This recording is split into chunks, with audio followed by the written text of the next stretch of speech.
Hay una frase que un investigador de fraudes dijo hace unos meses y no me puedo sacar de la cabeza.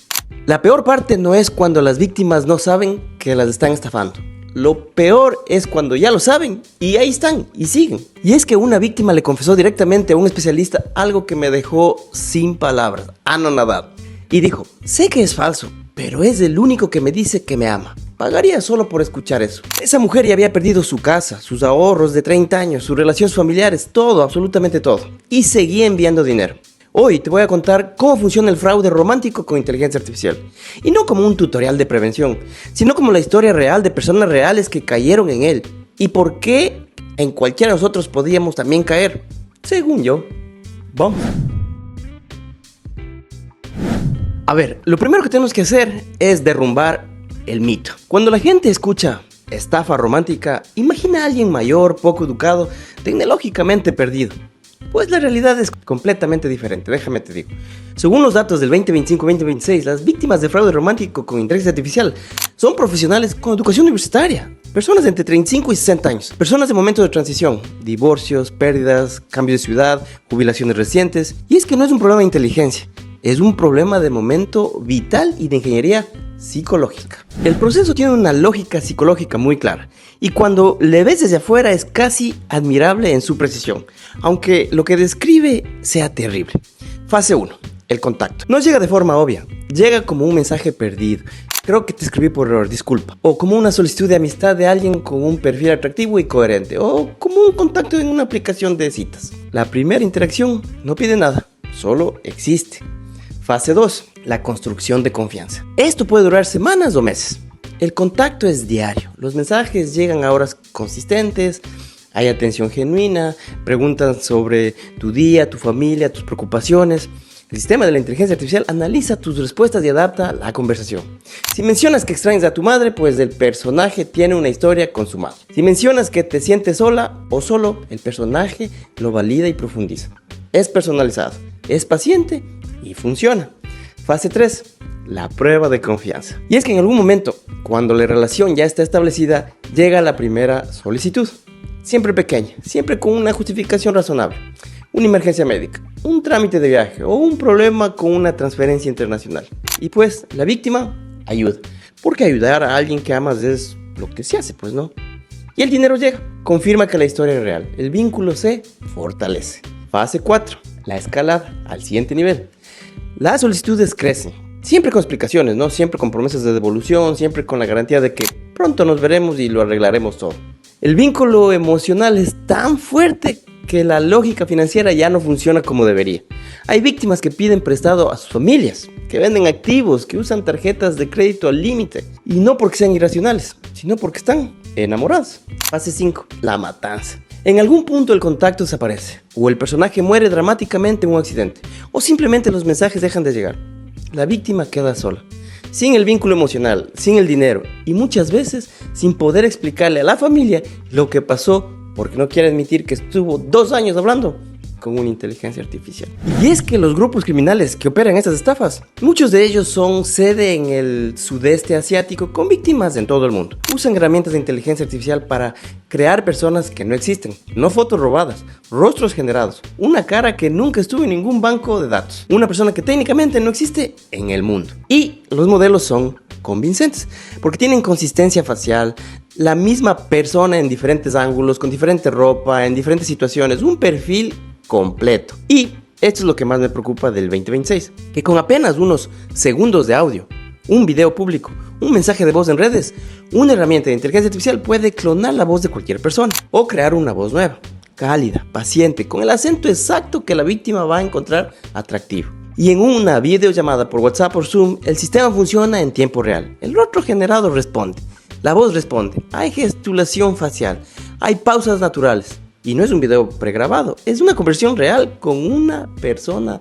falsa. Y es que los investigadores de ciberseguridad llaman esto a Pig Butchering 2.0, la evolución del fraude romántico clásico. El nombre original de Pig Butchering es la matanzas de cerdo, ¿no? Viene de lógica de estafas, primero engordas al cerdo con atención y confianza y luego pues le matas, te llevas todo lo que tienes. Pero la versión 2.0 agrega la inteligencia artificial a cada paso del proceso. Y a ver, hoy te voy a contar un caso que ocurrió en Argentina, real. La víctima, a quien vamos a llamarle María, se unió a un grupo de fans de Enrique Iglesias en una plataforma digital. Poco después recibió un mensaje privado en WhatsApp de alguien que decidía ser el cantante. Y empezó una conversación. No era un mensaje torpe, lleno de errores, no, era fluido, personal, cariñoso. El perfil tenía fotos reales. Los mensajes llegaban en horas coherentes con la supuesta agenda del artista. Esto duró como 2 años. 2 años de conversaciones diarias, de confidencia, de esa sensación de ser vista y atraída por alguien extraordinario. O sea, el delincuente. O el equipo de delincuentes, porque en la mayoría de los casos son grupos organizados. Usó contratos de confidencialidad para justificar el secretismo. No puede decirle a nadie que estamos hablando porque es parte de mi contrato. Y luego empezaron las solicitudes de dinero. Primero pequeñas, para unos supuestos trámites nomás necesito. O después más grandes, emergencias, problemas con un vuelo que tengo o situaciones médicas. María lo perdió todo. Y es que en Los Ángeles, el departamento de policía documentó el caso de una mujer a quien vamos a llamarle Abigail. Abigail tenía más de 70 años, vivía sola. Había perdido a su marido hace 2 años. Y un día les llegó un mensaje. Lo que siguió duró 2 meses. El hombre del otro lado era atento, paciente, romántico. Videollamadas con problemas de conexión, siempre luz así baja. Siempre algo que explicaba porque la imagen no era perfecta, pero la voz era perfecta. Abigail llegó a tener 10 tarjetas de regalo. Las compró con tarjetas de crédito. Mandó dinero en efectivo por correo, le envió bitcoins. Y el departamento de policía de Los Ángeles calculó las pérdidas de unos $81,000. Pero la estafa no terminó ahí. El estafador empezó a presionar porque vendría a su casa. Su único activo, su jubilación completa. Su hija llegó justo a tiempo, días antes de que Abigail firmara los papeles de venta. Y mira, para entender lo que les pasa a estas mujeres y a miles más en Latinoamérica ahora mismo, necesitamos entender algo que cambió todo en los últimos años. Antes el fraude romántico online era simple, un perfil falso con fotos robadas de alguien atractivo, mensajes con errores de ortografía, historias inconstantes eran detectables, pues hoy no lo es. Y es aquí donde la historia se vuelve más complicada y más importante. Cuando el FBI y la Policía Internacional investigaron los complejos desde donde operan estas estafas, en Camboya, en Laos, encontraron algo que cambió completamente la narrativa. Dentro de estos complejos había decenas de miles de personas que no estaban ahí por elección. Eran víctimas de trata. Personas que habían respondido a ofertas de trabajo reales en LinkedIn o en grupos de WhatsApp. Ofertas de trabajo en Tailandia, en Dubái, en países vecinos. Con contratos firmados, llegaban al aeropuerto, los esperaban allí y en lugar de llevarles a una oficina los llevaban a unos complejos cerrados. Ahí les quitaban los pasaportes y los amenazaban y les enseñaban a estafar. Y pasa que un ingeniero químico de la India, al que le llamaremos Rakesh, contó su historia después de que escapó. Dijo que trabajaba 16 horas al día, que tenía una cuota de víctimas que cumplir, que el personaje que él operaba se llamaba Clara Semov, una investigadora de Utah, que había hablado con mexicanos, colombianos, brasileños, estadounidenses y que en algún momento dejó de pensar en las personas del otro lado como víctimas, porque si lo hacía, no podía seguir. En la estafa romántica con inteligencia artificial del 2026 hay víctimas en ambos lados de la pantalla y eso no lo va a ver en ninguna nota de periódico de tecnología.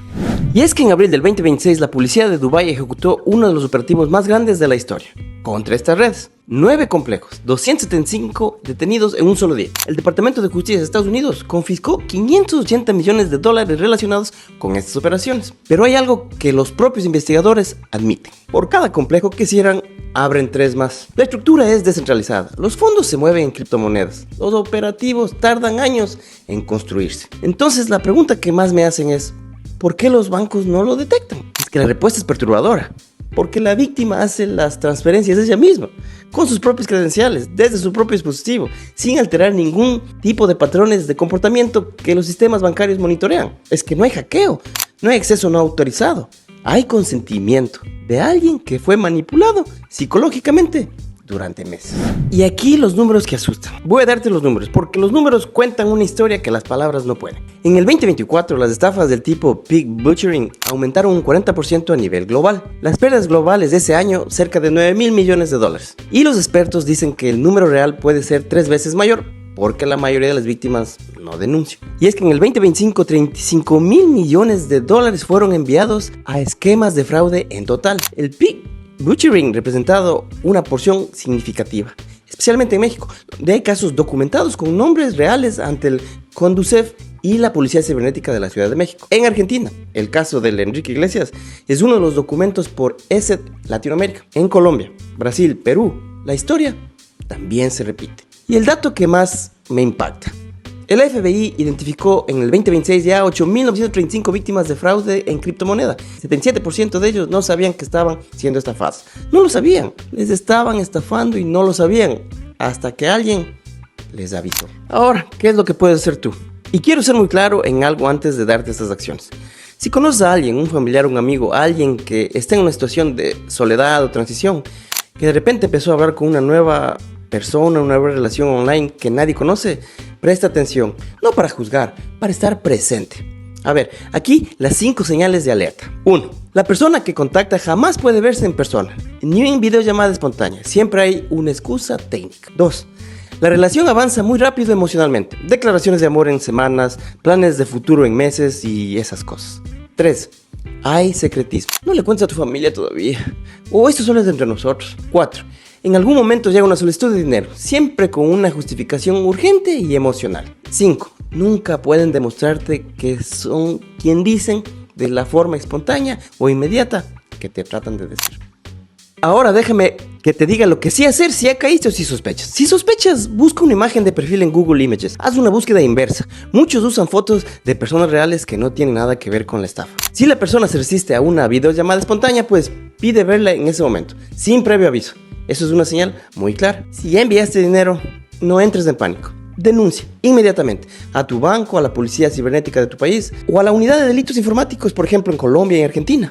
La denuncia no te va a devolver el dinero en todos los casos, pero es tu evidencia legal y puede ayudarte a que la siguiente víctima no caiga. Y lo más importante, si conoces a alguien en esta situación, no la abandones ni la juzgues. La manipulación psicológica que se vivió es real y el daño emocional también es real. Y eso es todo, mis cibernautas. Quiero cerrar con algo que me quedó pensando mucho tiempo después de que se hizo esta investigación. La tecnología que hace posible este fraude, la misma que genera voces, rostros y conversaciones falsas, no es una tecnología del futuro. Está aquí, está disponible, está en aplicaciones que cualquiera puede descargar. Y la única defensa real que existe no es técnica, es el conocimiento. Saber que existe, saber cómo funciona, saber las señales. Porque una persona que sabe esto no es inmune, pero está infinitamente mejor preparada que alguien que no lo sabe. Eso es el ciberdespertar. No el miedo a la tecnología, la conciencia sobre ella. Así que si quieres saber qué tan vulnerable estás digitalmente, no solo en este tipo de fraudes, sino en toda tu vida digital, hay un test gratuito en el ciberdespertar.cristech.io y en 5 minutos está en español y al final del test te da un plan concreto según tu situación. El link está en la descripción y también la entrega de guías gratuitas que está en el ciberdespertar.cristech.io/guías, incluyendo pues también fraudes románticos digitales. Y si quieres que te envíe cada viernes historias como esta, suscríbete al canal, comenta Despertar para recibir también el newsletter cada miércoles. Yo soy el Chris.tech y este fue tu Ciberdespertar. Si llegaste hasta acá, ya estás despierto. Protege a los tuyos, porque la vida es muy corta para no proteger lo que nos importa. Chao y un abrazo seguro.